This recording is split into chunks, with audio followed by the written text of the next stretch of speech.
Les vraies voix Sud Radio. 3 mots dans l'actu, Félix, qui sont splendides, cafouillage et censure. La troupe du Splendide fait part de sa douleur immense après la disparition de Michel Blanc à 72 ans. Le grand public l'avait découvert comme Jean-Claude Duss, débronzé avant des rôles plus sérieux. La bourde de la nouvelle ministre de l'Éducation, Anne Genetet, annonce en direct un temps de recueillement sur le 7 octobre. Puis son cabinet corrige, elle a confondu avec l'hommage aux enseignants assassinés Samuel Paty et Dominique Bernard. Et puis, ça nous avait manqué, le retour des motions de censure. La première contre le gouvernement Barnier, elle sera défendue mardi prochain par le premier secrétaire du PS, Olivier Faure. Les vraies voix Sud Radio. Il se décrivait comme un clown, non pas triste, mais angoissé. En tout cas, après la disparition la nuit dernière de Michel Blanc à l'âge de 72 ans des suites d'un malaise cardiaque, eh bien la tristesse, elle est bien là chez ses compagnons de la troupe du Splendide. Josiane Balasco, Marianne Chazelle, Christian Clavier, Gérard Jugnot, Thierry Lhermitte, Bruno Moineau font part de leur douleur immense. À leur côté, Michel Blanc avait interprété l'inénarrable Gouja des bronzés, j'ai nommé Jean-Claude, et vous? C'est Duss avec un D comme Duss. Encore verrai-je. Je crois que toi et moi, on a un peu le même problème. C'est-à-dire qu'on peut pas vraiment tout miser sur notre physique, surtout toi. Alors si je peux me permettre de te donner un conseil, c'est oublie que t'as aucune chance, vas-y, fonce. On sait jamais, sur un malentendu, ça peut marcher. Bon, je vais prendre le télésiège, faut que je me change. C'est merveilleux. Alors, la petite hier soir, ça s'est passé comment? Elle aime la bite, hein. Oh, excusez-moi, messieurs, dames. Oh, ouais, tiens, voilà. Bonjour maman. Bonjour papa. Une moustache et un certain aplomb, même dans ses rôles de loser du début. On l'a vu dans ce registre aussi sur une bande originale de Renaud. Viens chez moi, j'habite chez une copine. Sur les bords, au milieu, c'est vrai que je crains un peu. Ah, dites. J'ai un service à vous demander. Pour faire bonne impression, j'ai dit que c'était chez moi et que je vous hébergeais, alors... C'est tout? Ah bah t'es pas gonflé comme mec.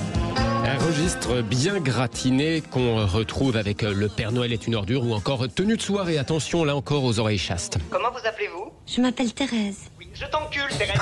Retourne contre le mur. Comment ça, je te trouble? Ta présence me trouble, ton odeur me trouble. Tu le trouves pas un peu bizarre, toi, ce mec? T'as pas l'impression qu'il aurait derrière la tête comme une idée de m'enculer?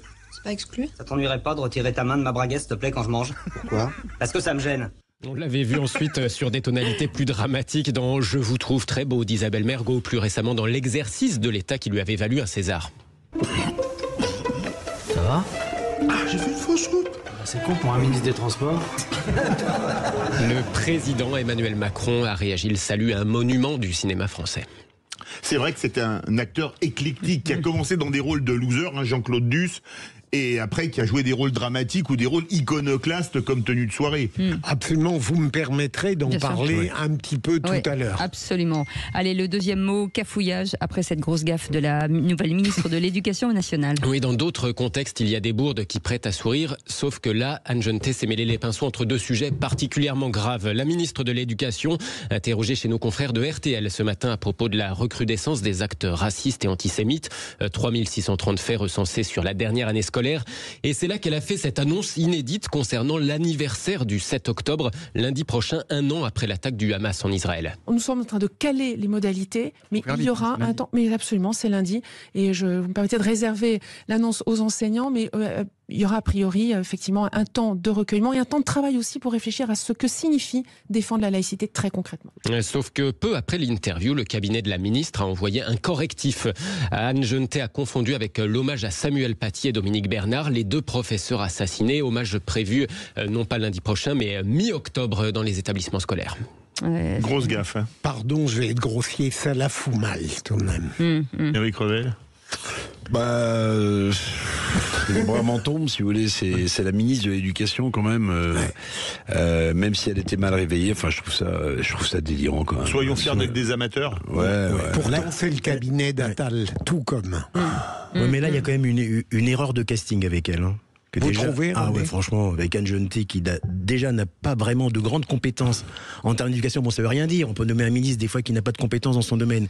Mais elle, visiblement, moi, je l'ai entendu en plus ce matin. Elle est pas très très convaincante quand elle parle. Dis donc, vous l'avez rhabillée pour l'hiver, ouais, là, ça c'est bon.